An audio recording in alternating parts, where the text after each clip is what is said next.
Hi friends, welcome to Deepika reviews. Mega సందేశం upcoming ఎపిసోడ్లో ఏం జరగబోతుందో తెలుసుకోవాలనుకుంటున్నారా? అయితే ఛానల్ను సబ్స్క్రైబ్ చేసుకొని సపోర్ట్ చేయడం మర్చిపోకండి. నీ సుపుత్రుడిని చంపిన వాళ్ళు ఈ ఇంట్లోనే ఉన్నారు తల్లి.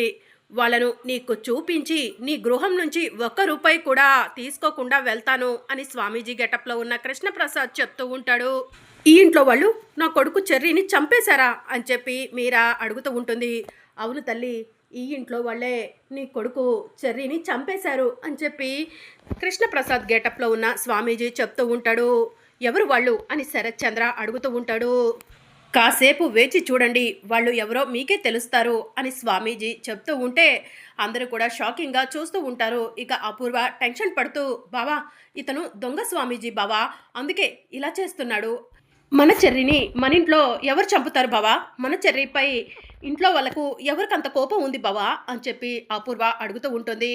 అపూర్వ చెప్పింది కూడా నిజమే కదా, చెర్రీ అంటే ఇంట్లో ఎవరికి కోపం అని చెప్పి శరత్ చంద్ర అంటూ ఉంటాడు. ఎవరికి కోపమో తెలుసుకుందరు, 2 నిమిషాలు ఆగండి, ఒక బాటిల్ అందుకోండి అని చెప్పి స్వామీజీ చెప్తూ ఉంటాడు. ఇక శిష్యులు వెళ్ళి బాటిల్ తీసుకొస్తారు. బాటిల్ తీసుకురాగానే స్వామీజీ బాటిల్ని ముగ్గులో పెడతారు. ఈ బాటిల్ని నేను ఒక్కసారిగా తిప్పుతాను, ఆ బాటిల్ ఎవరి వైపు తిరిగి ఆగిపోతుందో వాళ్ళే నీ సుపుత్రుని చంపారమ్మా అని చెప్పి స్వామీజీ చెప్తూ ఉంటారు. సరే స్వామీజీ, బాటిల్ని తిప్పండి అని మీరా చెప్తూ ఉంటే అపూర్వ, గోరింటకు, నక్షత్ర కంగారు పడుతూ ఉంటారు.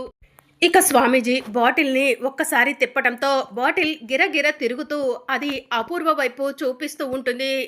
ఇక స్వామీజీ, నీ మేనల్లుణ్ణి నువ్వే హతమార్చావు అని చెప్పి అపూర్వను అంటూ ఉంటాడు. ఇక దాంతో అపూర్వ షాకింగ్గా చూస్తూ, ఏం మాట్లాడుతున్నారు మీరు? చెర్రీని నేను హతమార్చడం ఏంటి అని చెప్పి అపూర్వ అడుగుతూ ఉంటుంది. నా దివ్య దృష్టికి అన్నీ తెలుసు తల్లి, నువ్వు నిజం ఒప్పుకో, లేదంటే నువ్వు నీ మేనల్లుని ఎలా హతమార్చావో ఈ అంజనంలో చూపిస్తాను అని స్వామీజీ చెప్తూ ఉంటే, అమ్మాయి దొరికిపోయాం అమ్మాయి, అల్లుడు గారి ముందు అడ్డంగా దొరికిపోయాము, తప్పు ఒప్పుకుంటే కనీసం అల్లుడు గారు క్షమిస్తారేమో, ఒప్పుకోకపోతే ఇంట్లో నుంచి బయటకు గెంటేస్తారమ్మాయి అని చెప్పి గోరింటకు టెన్షన్ పడుతూ ఉంటుంది. పిన్ని, నువ్వు టెన్షన్ పడి మమ్మల్ని దొరికిపోయేలా చేసేలా ఉన్నావు, కాసేపు నువ్వు నోరు మూసుకొని ఉంటే నేను మేనేజ్ చేస్తాను అని చెప్పి అపూర్వ టెన్షన్ పడుతూ ఉంటుంది. వదినా, స్వామీజీ చెప్పింది నిజమా? చెర్రీని నువ్వే చంపేశావా అని మీరా అడుగుతూ ఉంటుంది. నేను మొదటి నుంచి చెప్తున్నాను, ఈయన దొంగ స్వామీజీ అని, నా మాట వినిపించుకోవట్లేదు మీరు. చెర్రీని ఈ చేతులతో పెంచాము, అలాంటి చెర్రీని నేనెలా చంపుతాను అని అపూర్వ అంటూ ఉంటుంది. అవును మీరా, మీ వదిన చెప్పింది నిజమే అని శరత్చంద్ర అంటూ ఉంటాడు. మీరు ఈవిడను గుడ్డిగా నమ్ముతున్నారు, ఈవిడ బుద్ధి ఏంటో నా దివ్య దృష్టికి బాగా కనిపిస్తుంది, ఈవిడ చాలా కుట్రలే చేసింది, చాలా కుతంత్రాలే చేసింది అని స్వామీజీ చెప్తూ ఉంటే ఇంకా గోరింటాకు, అమ్మాయి నీ గురించి అన్ని విషయాలు స్వామీజీకి తెలిసిపోయినట్టున్నాయి అమ్మాయి అని చెప్పి అంటూ ఉంటుంది. బావా, వీడిని నేను దొంగ స్వామీజీ అంటున్నాను కదా, అందుకే వీడికి కోపం వచ్చి నింద నాపై వేయాలని చూస్తున్నాడు, ముందు వీడిని మెడపట్టి బయటికి గెంటే బావా అని అపూర్వ అంటూ ఉంటుంది. నేను చెప్పాల్సింది చెప్పాను తల్లి, తరువాత మీరే బాధపడతారు. ఈవిడ చాలా కుట్రలు కుతంత్రాలు చేసింది, ఈవిడ చాలా డేంజరస్ మనిషి, ఈవిడ లాంటి వాళ్ళు ఇంట్లో ఉండకూడదు, ఈవిడే నీ కొడుకు చెర్రీని హతమార్చింది అని చెప్పి స్వామీజీ చెప్తూ ఉంటారు. ఏదో కళ్ళతో చూసినట్టు చెప్తున్నావు అని స్వామీజీని అపూర్వ నిలదీస్తూ ఉంటుంది. నా దివ్య దృష్టికి అన్నీ కనిపిస్తున్నాయి అని స్వామీజీ చెప్తూ ఉంటారు. ఇక అప్పుడే శరత్చంద్ర కోపంగా స్వామీజీ దగ్గరకు వెళ్ళి, లేరా లే అని చెప్పి అంటూ ఉంటే కృష్ణప్రసాద్ గెటప్లో ఉన్న స్వామీజీ లేచి నుంచుంటాడు. నీకెంత ధైర్యం, డబ్బులు కావాలంటే అడుక్కో, డబ్బులు ఇస్తాము, అంతేకాని నా భార్య అపూర్వపై నింద వేయాలని చూస్తావా, నిన్ను వదిలిపెట్టను, పోరా పో అని చెప్పి ఇంట్లో నుంచి స్వామీజీని మెడపట్టి బయటకు గెంటైపోతూ ఉండగా భూమి వచ్చి ఆగండి అని చెప్పి గట్టిగా అరుస్తుంది. నువ్వెందుకు వచ్చావు అని శరత్చంద్ర అడుగుతూ ఉంటాడు. ఎందుకు వచ్చానంటే ఈ స్వామీజీ చెప్పింది నిజం కాబట్టి అని చెప్పి భూమి అంటుంది. ఓహో, ఇదంతా నీ ప్లానా తల్లి అని అపూర్వ భూమిని అడుగుతూ ఉంటుంది. నా ప్లానా? నా ప్లాన్ ఏం కాదు అని చెప్పి భూమి అంటుంది. మరి నువ్వు కరెక్ట్ సమయానికి ఎలా వచ్చావు అని చెప్పి అపూర్వ అడుగుతూ ఉంటే, సాక్ష్యం ఇప్పుడే నా చేతికి అందింది, ఆ సాక్ష్యాన్ని నాన్నకు చూపించడానికి వచ్చాను, ఇంతలో స్వామీజీ ఇదంతా చెప్పడం చూశాను అని చెప్పి భూమి చెప్తూ ఉంటుంది. ఏం సాక్ష్యం ఉంది నీ దగ్గర అని శరత్చంద్ర అడుగుతూ ఉంటాడు. ఈ అపూర్వనే చెర్రీని చంపింది అనటానికి సాక్ష్యం ఉంది అని చెప్పి భూమి అంటూ ఉంటుంది. అమ్మాయి ఇలా దొరికిపోయావేంటమ్మాయి అని గోరింటాకు టెన్షన్ పడుతూ ఉంటుంది. ఏంటేంటి, చెర్రీని నేను చంపానటానికి సాక్ష్యం ఉందా? ఏదమ్మా చూపించు అని చెప్పి అపూర్వ అడుగుతూ ఉంటుంది. ఇంకా అప్పుడు భూమి తన ఫోన్లో ఉన్న వీడియోని శరత్చంద్రకి చూపిస్తూ ఉంటుంది. చూడండి నాన్న, ఈ అపూర్వనే చెర్రీని అతి కిరాతకంగా చంపింది. చంపటమే కాదు, ఎవరికీ తెలియకుండా చాపలో మూట కట్టి ఊరి చివరకు తీసుకెళ్లి గుంట తీసి గుంటలో పాతి పెట్టింది అని భూమి వీడియో చూపిస్తూ శరత్చంద్రకు చెప్తూ ఉంటుంది. ఇక శరత్చంద్ర వీడియో చూసి అపూర్వ వైపు కోపంగా చూస్తూ ఉంటే, బావా ఏంటి బావా, ఆ వీడియో చూసి నేను నిజంగా తప్పు చేశా అనుకుంటున్నావా బావా అని చెప్పి అంటూ ఉంటుంది. కళ్ళ ముందు సాక్ష్యం కనిపిస్తున్నా కూడా నువ్వు తప్పు చేయలేదని ఎలా నమ్ముతాను అపూర్వ? స్వామీజీ చెప్తుంటే స్వామీజీ చెప్పింది అబద్ధమని బుక్కాయించావు. ఇప్పుడు భూమి సాక్ష్యం తీసుకొచ్చింది, ఇది కూడా అబద్ధమని చెప్తావా అని చెప్పి శరత్చంద్ర అడుగుతూ ఉంటాడు. ఇప్పుడు ఏఐ ద్వారా చాలానే క్రియేట్ చేయొచ్చు బావా, అలానే ఈ భూమి కూడా ఈ వీడియోని క్రియేట్ చేసింది అని చెప్పి అపూర్వ చెప్తూ ఉంటుంది. క్రియేట్ చేయొచ్చు, కాదనట్లేదు. సరే, ఇది క్రియేట్ చేసిన వీడియోనో ఒరిజినల్ వీడియోనో వెళ్ళి ఏదైనా షాప్లో కనుక్కోండి, మీకే నిజం తెలుస్తుంది అని భూమి అంటూ ఉంటుంది. నిజం చెప్తున్నాను నాన్న, చెర్రీ చచ్చిపోవడానికి కారణం ఈ అపూర్వనే. ఈ అపూర్వ ఒకటి కాదు రెండు కాదు చాలానే కుట్రలు చేసింది అని చెప్పి భూమి అంటూ ఉంటుంది.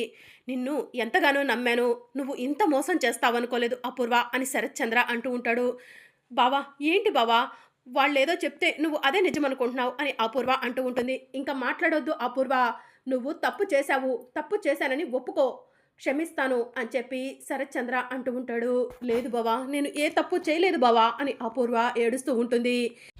లేదు నాన్న, ఈ అపూర్వ చెర్రీని చంపింది, అపూర్వనే చెర్రీని చంపింది అని చెప్పి భూమి అంటూ ఉంటుంది. భూమి ప్లీజ్ భూమి, మీ నాన్న అసలే కోపం మీద ఉన్నారు, నువ్వు ఇలాంటివన్నీ చెప్పకు అని అపూర్వ అంటూ ఉంటుంది. చెప్పకుండా ఎలా ఉంటాను అపూర్వ? ఒకటా రెండా, నువ్వు చేసిన తప్పులు ఎన్నో ఉన్నాయి, ఆ తప్పులన్నిటినీ ఎలా మర్చిపోమంటావు అని చెప్పి భూమి అడుగుతూ ఉంటుంది. భూమి నువ్వు అడ్డు తప్పుకో, ఈ అపూర్వను ఇప్పుడే చంపేస్తాను అని శరత్చంద్ర అంటూ ఉంటాడు. ప్లీజ్ బావా, నేను చెప్పేది నమ్ము బావా అని అపూర్వ అంటూ ఉంటే, సరే అపూర్వ నమ్ముతాను, అయితే నీ కూతురు నక్షత్రం మీద ప్రమాణం చేసి చెర్రీని నేను చంపలేదని చెప్పు, అప్పుడు నువ్వు చెప్పింది నిజమని నమ్ముతాను అని చెప్పి శరత్చంద్ర అంటూ ఉంటాడు. మమ్మీ ఇప్పుడు నా మీద ప్రమాణం చేస్తుందా ఏంటి? చేస్తే నేను చచ్చిపోతాను అని నక్షత్ర మనసులో అనుకుంటూ ఉంటుంది. సరే బావా, నీకు నమ్మకం కలగాలంటే నేను నక్షత్రం మీద ప్రమాణం చేయాలి, అంతే కదా, చేస్తాను బావా అని చెప్పి అపూర్వ నక్షత్ర దగ్గరకు వెళ్ళి నన్ను క్షమించు బేబీ అని సైగ చేస్తూ నక్షత్ర తలపై ప్రమాణం చేయబోతూ ఉండగా, మమ్మీ నన్ను చంపాలని చూస్తున్నావా ఏంటి అని చెప్పి నక్షత్ర అడుగుతూ ఉంటుంది. బేబీ ఏం మాట్లాడుతున్నావు నువ్వు అని నక్షత్ర అంటూ ఉంటుంది. ఇప్పుడు నువ్వు ప్రమాణం చేస్తే నేను చచ్చిపోతాను, నువ్వే కదా మమ్మీ చెర్రీని చంపింది ఆ రోజు అని చెప్పి నక్షత్ర అంటూ ఉంటుంది. ఒసే ఏం మాట్లాడుతున్నావే, మీ డాడీకి తెలిస్తే మనందరినీ ఇంట్లో నుంచి బయటకు గెంటేస్తాడే అని అపూర్వ అంటూ ఉంటే, నక్షత్ర నువ్వు చెప్పు నిజం, మీ మమ్మీయేనా చెర్రీని చంపింది అని శరత్చంద్ర అడుగుతూ ఉంటాడు. డాడీ అది అది అని నక్షత్ర అంటూ ఉంటే, నిజం చెప్తావా లేకపోతే మీ అమ్మతో పాటు నువ్వు కూడా ఇంట్లో నుంచి బయటకు వెళ్ళిపోతావా, లేకపోతే నా చేతుల్లో చస్తావా, చెప్పు నక్షత్ర అని చెప్పి శరత్చంద్ర అంటూ ఉంటాడు. నిజం చెప్తే నన్ను క్షమిస్తారు కదా డాడీ అని చెప్పి నక్షత్ర అడుగుతూ ఉంటుంది. క్షమిస్తాను అని శరత్చంద్ర చెప్తూ ఉంటాడు. అవును డాడీ, చెర్రీ నన్ను ఇబ్బంది పెడుతున్నాడని మమ్మీ చెర్రీని ఒక్కసారిగా తోసేసింది, కానీ అక్కడ కత్తి ఉంది, చెర్రీగాడు వెళ్ళి ఆ కత్తి మీద పడ్డాడు, కత్తి పొడుచుకోవడంతో చెర్రీ అక్కడికక్కడే చచ్చిపోయాడు డాడీ అని చెప్పి నక్షత్ర చెప్తూ ఉంటుంది. ఇక దాంతో మీరా అక్కడికక్కడే నా చెర్రీని చంపేశారా అని చెప్పి కుప్పకూలి ఏడుస్తూ ఉంటుంది. అమ్మ మీరా ఏడవకమ్మా అని చెప్పి శరత్చంద్ర అంటూ ఉంటాడు. చెర్రీని చంపింది నువ్వేనని స్వామీజీ చెప్పారు, స్వామీజీని బుకాయించావు, భూమి సాక్ష్యం తీసుకొచ్చింది, భూమిని బుకాయించావు, ఇప్పుడు నక్షత్ర చెర్రీని చంపింది నువ్వేనని తన కళ్ళతో చూశానని చెప్తుంది, నక్షత్రను కూడా బుకాయిస్తావా అపూర్వ, నీలాంటి దాన్ని బ్రతకనివ్వను అని చెప్పి శరత్చంద్ర అపూర్వ మెడ పట్టుకొని నొక్కుతూ ఉంటాడు. వద్దు బావా వద్దు, నేను చేసింది తప్పే, నన్ను క్షమించు బావా అని అపూర్వ ఏడుస్తూ ఉంటుంది. నువ్వు చేసిన తప్పుకి క్షమించాలా? ప్రాణం అంటే అంత అలసనుకుంటున్నావా? అంత ఈజీగా ఎలా ప్రాణాన్ని తీయగలిగావు అపూర్వ, నువ్వు బ్రతకూడదు అని శరత్చంద్ర అపూర్వ గొంతు పట్టుకొని నులుముతూ ఉంటే, ప్లీజ్ డాడీ మమ్మీని చంపొద్దు డాడీ అని నక్షత్ర ఏడుస్తూ ఉంటుంది. అవును నాన్న, అపూర్వను చంపొద్దు, పోలీసులకు అప్పచెప్పు అని చెప్పి భూమి చెప్తూ ఉంటుంది. లేదు ఇలాంటిది బ్రతకటానికి వీల్లేదు. దీన్ని నమ్మి ఇన్ని రోజులు మోసపోయాను అని శరత్చంద్ర అపూర్వ గొంతు నులుముతూ ఉంటాడు. నాన్న, మీరు అపూర్వను చంపి జైలుకు వెళ్తే మీ కూతుర్లమైన నక్షత్ర, నేను అనాథలమైపోతాము. ప్లీజ్ నాన్న, వద్దు నాన్న, మీరు ఆ అపూర్వను చంపొద్దు. ఆ అపూర్వను పోలీసులకు అప్పచెప్దాం నాన్న అని భూమి చెప్తూ ఉంటుంది. అమ్మ భూమి, వెంటనే పోలీసులకు ఫోన్ చేయి, ఈ అపూర్వను అరెస్ట్ చేయమని చెప్పు అని చెప్పి శరత్చంద్ర చెప్తూ ఉంటాడు. వద్దు బావా, వద్దు అని అపూర్వ అంటూ ఉంటే ఇక శరత్చంద్ర అపూర్వ మెడ పట్టుకొని, పోలీసులు వచ్చే వరకు కూడా నువ్వు నా ఇంట్లో ఉండటానికి వీల్లేదు, ఇంట్లో నుంచి బయటకు నడువు అపూర్వ అని చెప్పి అపూర్వ మెడ పట్టి ఇంట్లో నుంచి బయటకు గెంటేస్తూ ఉంటాడు. అమ్మ భూమి, పోలీసులకు ఫోన్ చేశావా? ఈ రాక్షసి నా కళ్ళ ముందు ఉండటానికి వీల్లేదు అని శరత్చంద్ర అంటూ ఉంటే, చేస్తున్నాను నాన్న అని చెప్పి భూమి అంటూ ఉంటుంది. ఇక భూమి పోలీసులకు ఫోన్ చేస్తుంది. ఇక మరోవైపు శరత్చంద్ర అపూర్వను ఇంట్లో నుంచి బయటకు గెంటుతూ ఉంటే, అపూర్వ భూమిని ఎలా అయితే ఇంట్లో నుంచి బయటకు గెంటిందో ఆ విషయం అపూర్వకు గుర్తుకు వస్తూ ఉంటుంది. మరి అప్కమింగ్ ఎపిసోడ్లో ఏం జరగనుందో తెలుసుకోవాలనుకుంటున్నారా? అయితే ఛానల్ను సబ్స్క్రైబ్ చేసుకుని సపోర్ట్ చేయడం మర్చిపోకండి. Thank you for watching.